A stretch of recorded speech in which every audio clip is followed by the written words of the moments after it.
Welcome to the studios of Wisconsin Rapids Community Media. My name is Milt Van Natta. I'll be acting as your host today as we visit with Shawn Becker. Shawn is the Republican candidate for Wood County Sheriff, and that election is coming up early in November, and we're going to be having a conversation today with Shawn so that you can get to know him and be an informed voter in November. Welcome to our conversation today, Shawn. Thanks for having me. So, one of the things you've been doing now through the primary season and for many weeks and months is getting yourself familiar with the people of Wood County, introducing yourself. Just do that for us now. Give us that, that basic background. Sure. I'm Shawn Becker. I've been with the Wood County Sheriff's Department almost 22 years. I've had approximately 25 years of law enforcement experience. Started with Wood County in 1997 as a patrol deputy. And then from there, throughout my career, I worked my way up the ranks. I was a shift commander, accident reconstructionist, got on our special response team, and then my first leadership promotion was patrol sergeant, where I oversaw one of our shifts. And from there, I was promoted to investigator sergeant, where I spent 5 years of my career. I learned a lot, investigated numerous crimes, whether burglaries, drug investigations, identity theft, all the way up to homicides. Wow. So a very important part of my career. I learned a lot, learned how to work with other law enforcement agencies. Yeah. A lot of those cases, they affect not only just our agency, but other ones. And then about 8 years ago, I got the opportunity to become an administrator, put in for a promotion, and was promoted to patrol captain, actually patrol lieutenant at the time, where my responsibilities were overseeing the entire patrol division, our special response team, our K-9 units, and just a lot of administrative responsibilities. And we had a restructure in our department a few years ago where I was promoted again to patrol captain with the same responsibilities. Also a big part of our special response team. As I mentioned earlier, I started out as a negotiator and then got on our entry team and was assistant team leader, and now I oversee the team. So I've had various levels of leadership at the Sheriff's Department. Love my career. Married. My wife Julie and I have been married for 27 years. We have 2 kids, 2 children. Jordan, 26 years old, she works for the Special Olympics based out of the Wausau area, and our youngest, Caitlin, just a recent graduate from University of Wisconsin in Madison, and she's looking to get into social work. She's now working on her graduate degree. Awesome. Given all that, Shawn, here's the pertinent question, and it's the why question. To run for any office as important as Wood County Sheriff is requires an amazing amount of time, energy, money, commitment. So why did you jump in now? Last December, we had an idea that our current sheriff, Tom Riker, was going to retire and he wasn't going to seek a re-election. So the first conversation that I had was with my wife, Julie. Last December we sat down and we discussed it. Where does this fit in our life? I knew where it fit, in my career path, but what was more important was family. And where does this fit? Just based on the reasons that you said, the financial commitment, the time. And it fit very well with us. Both of our, as I mentioned, our children are in their 20s. One is done with school. The other one is a recent graduate.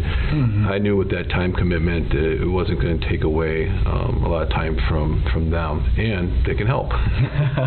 So we had that serious discussion, weighed out the pros and cons, and felt for our family life and our lives, it fit. And I had her permission, and if I didn't have that support at home, there was no way that I would have gotten involved with this. All right. So that was the first step and the biggest one. Then the second step is, where did this fit, professionally in my career? And as I mentioned before, you look at all the levels of leadership that I've had within the department, what is that next step? And I feel, or we feel, the sheriff position is that next step. How to move the department forward, and keep, taking on the initiatives that we've been doing, especially in the division that I oversee that revolves a lot around mental health. Those things I want to push forward and work towards those goals that we have, with our department moving forward. One of the unique aspects, at least from my perspective, about the sheriff's race is it's partisan. We have a Republican primary and Republican candidate, Democrat primary, Democrat candidate. Why is the sheriff's office in a partisan position, and what influence do you think that will have upon your execution of the duties? Good question. I've been asked that numerous times, and I really don't have a good answer besides it's part of the political process. Now, as far as executing the duties as sheriff or as a law enforcement officer, it shouldn't influence, and it won't influence me, or I wouldn't expect it out of any of our deputies either on what party you fall and support. You have to be impartial when you enforce the law. So, one perspective, Shawn, on the primary season was the traditional insider versus outsider. So it seems as if we had two people associated with the Wood County Sheriff's Department that won those primaries, and now you and John Hiller are facing off in the general election. What are the advantages to having experience with the department to bring to the sheriff's office? Well, all the levels of leadership, like I spoke, at different times of my career. I took the time to obviously be a patrol deputy. I was a training officer, being part of the special response team, being an investigator, and now administrator. You bring all those experiences together, it just builds you up to learn and learn and get those experiences, what it takes to become the sheriff. There was an outsider that was in part of the primary, and then you had our jail captain Ted Ashbeck also part, and then John Hiller worked for us for 20 years. He retired almost 2 years ago, so he knows what is at the department. So if I tear a corner of the paper off here and give you my pen, and I say, what are your top 2 or 3 priorities on day one, the things that you're thinking about now? I win that election and I begin in the office. These are the things that I've got to get to work at. What's on your list, Shawn? Number one is mental health. First and foremost, with the experience as an administrator, I've really seen, especially in the last 4 years, a lot of changes come in how we train our officers. And we need to train our officers better on how to handle mental health calls to service. And we've been doing that. When we had some changes with our human services and our crisis division over at human services, things changed on how we handle mental health calls to service. And I agree with this. Not everybody has to be committed to a mental health hospital when they're having some sort of an issue. All right.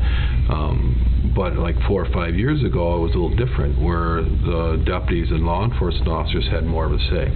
Now we don't. We just provide information to crisis, and then they make determination whether or not person is safety planned or they're committed to a mental hospital. It's really, we provide the information and they make the decision and move forward from there. A lot of officers struggled with that. A lot of our deputies did. One in particular was coming into my office probably every other day with like, hey, I don't agree with what crisis did, and it became somewhat redundant, but it's like, all right, how do we fix this?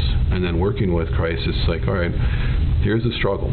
What do you suggest we should change on this? And lo and behold, came up a training opportunity for deputies called Crisis Intervention Training, and it's called CIT. And so this one officer, who I won't name, I don't think he'd mind, but we sent him first. And he went over to the Appleton area, where it's one of the areas in the forefront of the mental health training for law enforcement. And he came back and the light bulb just went off, and he had a lot of great ideas of, hey, we need to send every deputy this, and this is why. And then he really understood a lot of these calls of service, which we have quite a few of them, and was able to now work with crisis to help people out, provide the services they need. Like I said, not every single person that is having an issue needs to be committed, but we can do some other things for them and hook them up with some services that either the county provides or we can find somebody else that can provide them. So the goal was, after seeing the success with this particular deputy, is all right, now we need to train every deputy in this. That was my goal. If this deputy believes in this much and is communicating that well with our crisis staff, this is going to be something that I know that is going to be very beneficial not only to law enforcement but the community as well. Basically, part of this training is, it gets you to recognize, some mental health issues or illnesses, whether it's depression, bipolar, schizophrenia, all sorts of, mental health issues. You learn to not diagnose it, but recognize it. And then there's ways to de-escalate that situation, get the information, and then help that person. Right? It's just like another form of community policing that, I obviously strongly believe in. So that initiative that we've been doing on the patrol side of things needs to happen in our jail. Okay, our corrections officers need to have this training, and I'm very happy to say that we've got something scheduled in February for our corrections staff for the similar training. Because if you look at our jail population, a high percentage of them, I would say probably over 80% of them are seeking either mental health treatment or a counselor, or they have some sort of addiction. So our corrections officers getting this similar training are going to be able to recognize that type of an issue that inmate might be having, and they can communicate that with our mental health provider in our jail. So we can start to provide that person with whether it's some AODA services or just a sitting down with our mental health provider to help them. So that's probably, I could talk a lot about that. I don't want to ignore, that we have other issues in our community, but I see that our jail is going to be a big focus and should be a big focus, because that not only, with the mental health concerns that we have, but our jail in itself. Our jail was remodeled in 1988 with a capacity of around 130 inmates. We're way beyond that. We, right now, contract 75 inmates per year with Waupaca County. And we've been doing that for numerous years. And now we're going to put another 25 in Adams County next year, so that's 100 inmates. So we have to look at, all right, what is the best way to address our jail concerns and move forward? All right, building a new jail, you can look at the need is there, and it has been for quite some time, but the public has to understand what that cost is. And I won't campaign on building a new jail, and I'll tell you why. That's up to the voters, because you're talking a $50+ million project that the sheriff can't say, we're going to do this, right? As sheriff, you don't have the power to tax people. County board does, but the sheriff doesn't. So I can make that recommendation that, hey, we need a new jail, but that's going to be up to the voters, need to be informed. Okay, why do we need it? Sure, jail population, we have over 100 inmates that we are, having go at different jails, within our county, or within the area.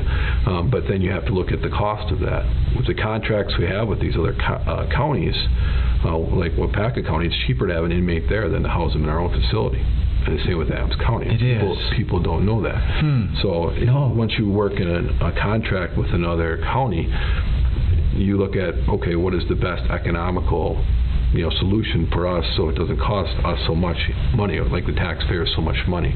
So people have to be aware of that. There's some changes, like I said, that we need to make in our jail, our current jail, that need to be addressed right away as sheriff. Like I said, training our staff. I really want to get our corrections staff into the crisis intervention training.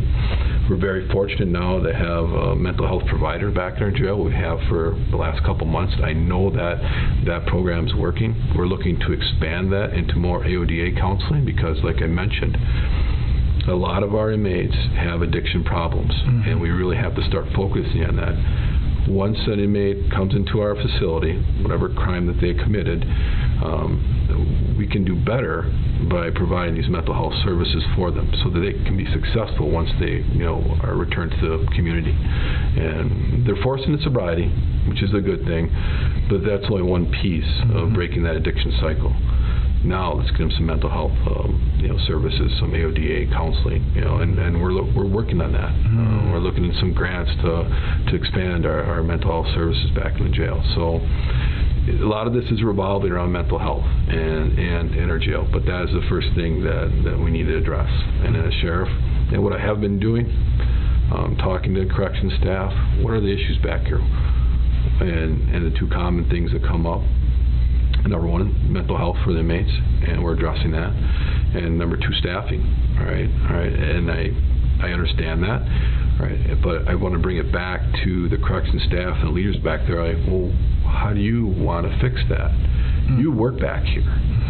All right, what kind of changes do you want to make? If staffing is a concern, well then, okay, how do we fix it? Do we need a new schedule? Do we need to restructure? All right. I am not in favor of pulling deputies off the road. All right.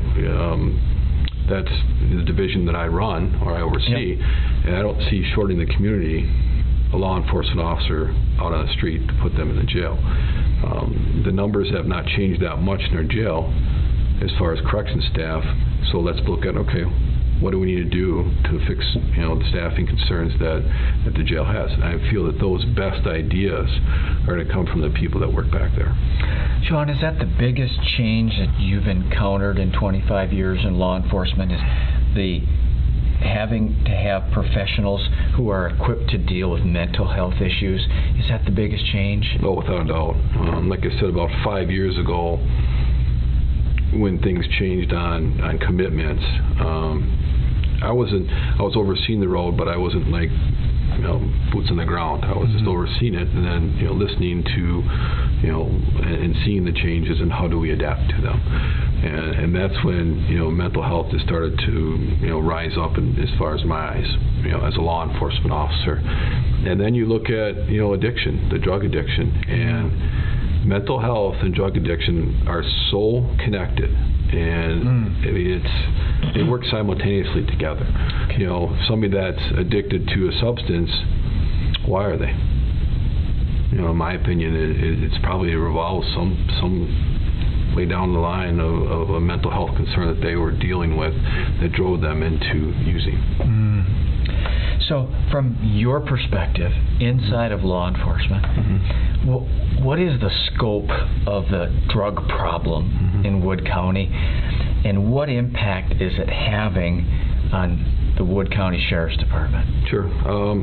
Well, the scope I look at as addiction, right? Addiction, and then the demand for whatever drug or substance that person is addicted to. And in law enforcement, throughout my career, what I've seen are trends, and trends do change.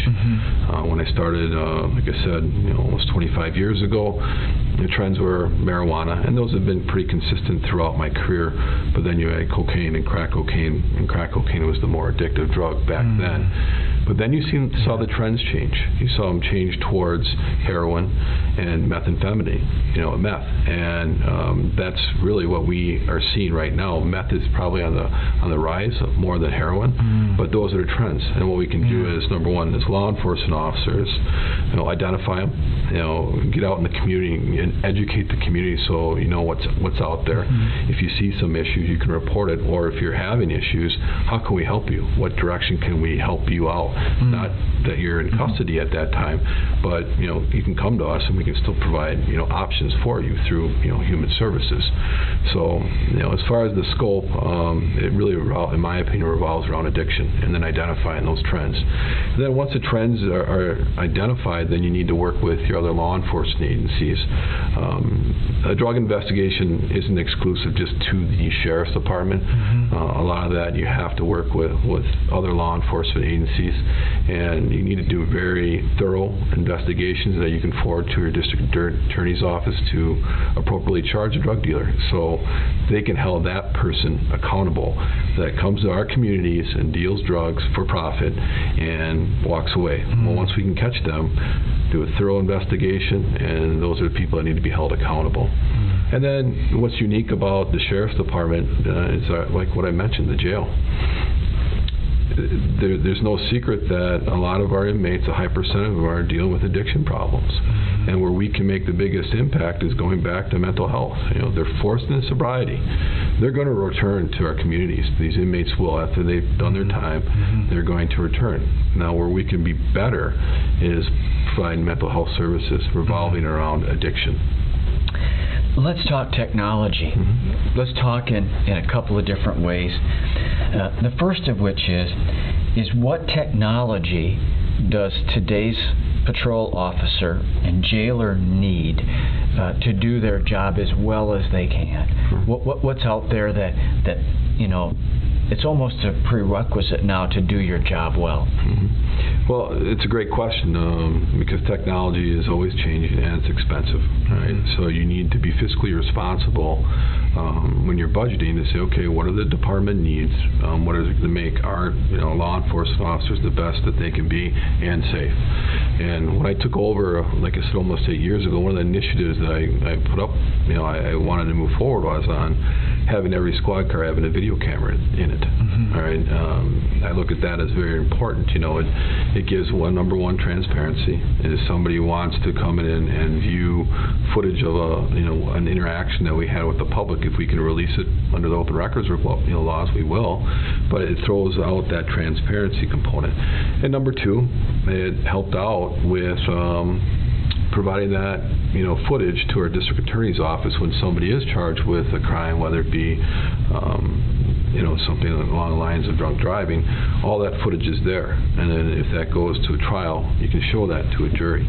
So I felt those were two big reasons why I felt that we should do that. When I was on the road, we had the big, really squad video cameras. I had one, but they were very selective. Not everybody had them. But I strongly felt that every squad car should have a video camera. But I knew that there was going to be a cost associated with that. So as an administration, we came together and we made it work. And those kind of initiatives we continued. The next thing that we have is body cameras. A couple of years now, we're the first law enforcement agency within the county to implement body cameras for not only all of our patrol deputies, but our investigators have them as well. And that falls in what I said, transparency. Now you're seeing from what the deputy or that law enforcement officer is seeing, a person seeing that. And then again, it also shows, our district attorney's office, another angle of footage of what we can do to help, go forward with prosecuting a case. We also, all of our squad cars are GPS'd. A couple of reasons for that. First and foremost, officer safety. If somebody's not, dispatch is not seen, or they're seeing a squad car and they can't talk to them via radio, well, we can send people to go see them. And the other part is efficiency. If a call to service comes in, dispatch just looks up on the screen and sees where, that deputy is, and the closest deputy will go to that call. So those are initiatives that will keep taking and moving forward as your next sheriff. You have to look at technology. You have to make sure it fits within your budget and move forward. You need to provide outstanding law enforcement services to the public. Now with the jail, we're talking about possibly having body cameras with our corrections officers, so people are seeing what the corrections officer is seeing. That is the hardest job at the sheriff's department, is being a corrections officer. It is a very hard job. You're very busy and you have a ton of responsibilities. And that's just the thought that we've had. Okay, why not have body cameras? And where does that fit in our budget? Can we get them back there? And I believe it's something we should move forward on. What is the role of the body cameras and the squad car cameras, Shawn, in relation to, we see the sensational stuff on the television news, and sometimes it creates a public relations problem for law enforcement agencies. It's almost become a necessity now, just from that standpoint as well, hasn't it? Yes, I would agree. But we are ahead of that, before all of, the issues. If you see an officer, a law enforcement officer make a mistake, it's on video, then it's sensationalized. And people want to believe that's the way all law enforcement officers, and I obviously strongly disagree with that. But we looked at that years ago, like I said, going back to the transparency part. Hey, we're doing this already. Our deputies are expected to be professional and polite when they have interactions with the public, and the majority of their shift is on video. All of our interactions with the public, it's on video. So nothing has changed as far as their mindset. When you're dealing with the public, they're polite, they're professional. I truly believe in our patrol deputies. I love working with them and for them, and the camera system, they're used to. We've been having it, like I said, it's been about 7 years since we've had the squad cameras, the video cameras, and now the body cameras we've been doing for over 2 years. What are the unique challenges that Wood County presents? You've got a large city in the north, a large city in the south, large mile after mile of open rural areas all around there. What are the unique challenges of the department because of that geography? Well, we do have a north office, in Marshfield, and that we always have at least 2 deputies 24 hours a day scheduled out of, and sometimes more depending on who's working our shift. And I don't think everybody knows that. Right. We also have a full-time investigator that works out of our north office as well, so handling certain crimes or most of the crimes that happen on the north side of the county. So we do, with that geographical challenge, we do accommodate the best we can. And I've alluded to it already before, all of our squad cars have GPSs in them. So we do have dividing lines on patrol duties, but if whoever is closest to a call to service, they're expected to go. And dispatch sees that. They see it right on the screen, and they'll send whoever's closest to that. So we're doing our best. If we have 4 deputies on, 5, 6, or 7 on whatever shift that might be, it's a lot of area to cover. And certain areas, both either north or south squads will cover. But I believe we do the best that we can. Okay.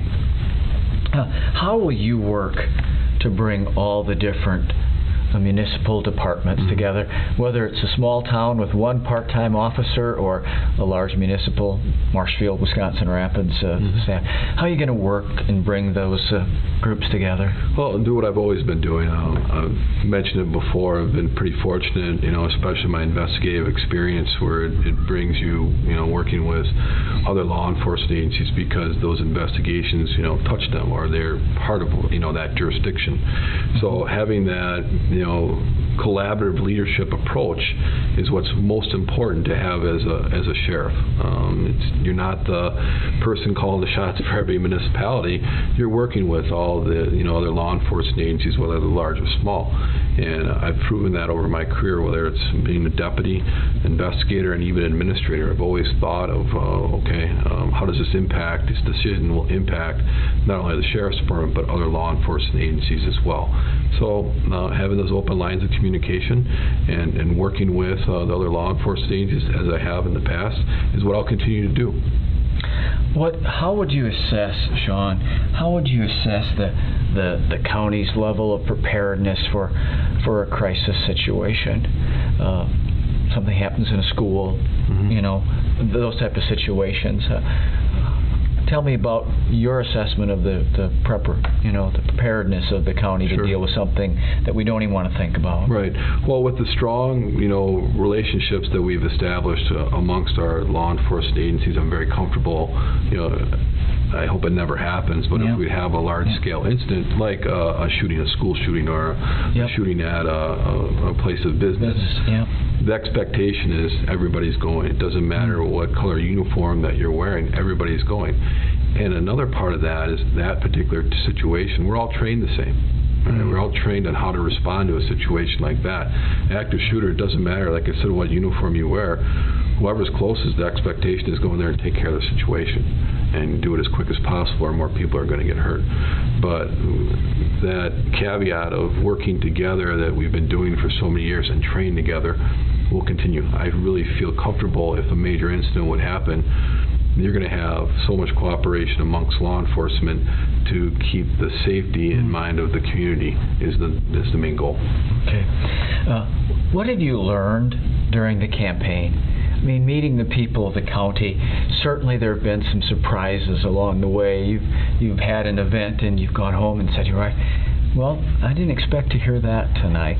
What are the things that you didn't expect to hear, but you have heard from the citizens of the county?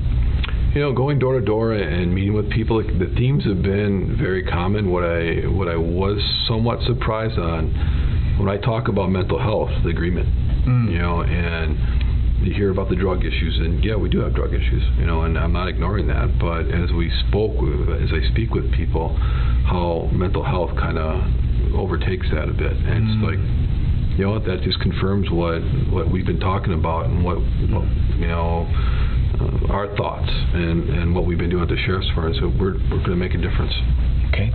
Can you share a couple of other common themes that you've heard from people as you've talked with voters?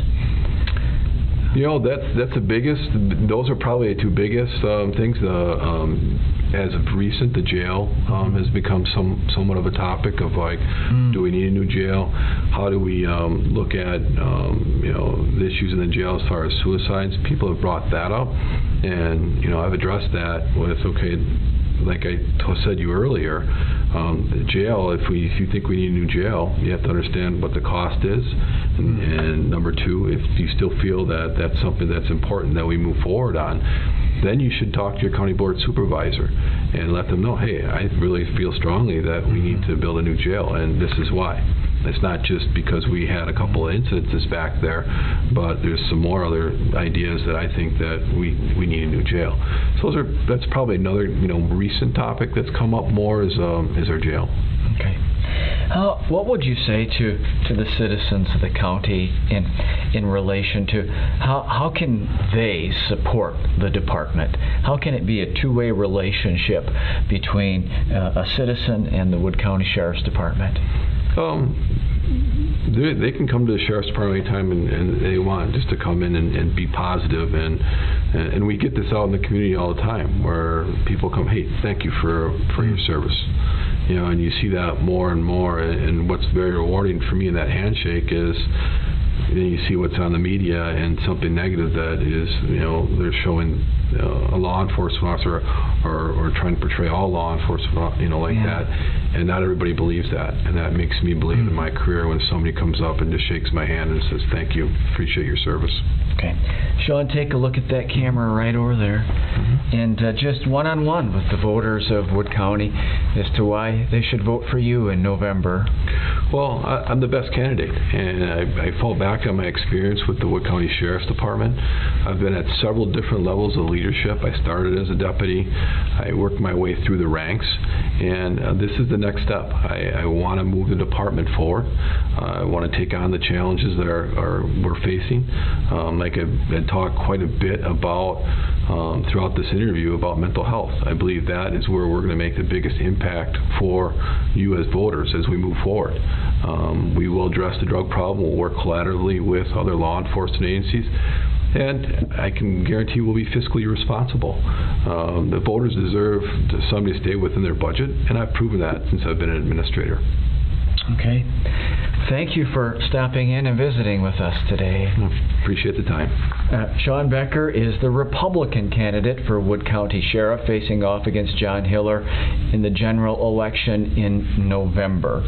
And we're so glad that he stopped in today. We're so glad that you decided to watch this program so that you might be an informed voter on Election Day. My name is Milt Van Natta. I'd like to thank you for joining us and invite you to continue to watch these type of programs right here on Wisconsin Rapids Community Media.